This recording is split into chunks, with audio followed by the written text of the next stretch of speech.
Il-Kummissarju tat-Tfal b'kollaborazzjoni mal-ERA u l-Università ta' Malta nedew riċerka dwar kemm il-villaġġi u l-irħula ikollhom ambjent tajjeb għat-tfal. L-istudji li saru sa issa jinkludu survey ma' tfal, il-ġenituri u persuni oħra f'dan il-qasam u li tkellmu dwar l-ispazji li huma adattati għat-tfal fl-irħula Maltin. It-tim ta' riċerka infatti preżenta l-ewwel riżultati ta' dan is-survey fejn fih parteċipaw mal-1060 tifel u tifla li diġà taw għadd ta' rakkomandazzjonijiet.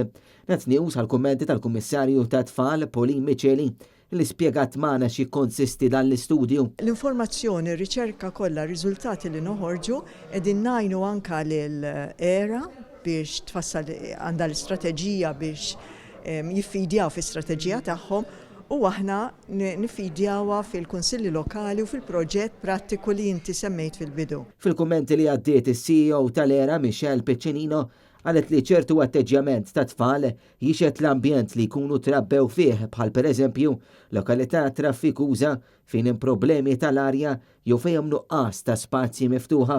Tenniet li issa se jsir proġett pilota mal-Kunsill Lokali tal-Ħamrun fejn it-tfal se jkunu il-parteċipanti ewlenin ħalli jġibu il-bidla fil-lokalità tagħhom billi joħolqu u jresqu idejat li se jkunu qed jgħinu biex ikun hemm aktar spazji b'ambjent nadif fil-Ħamrun.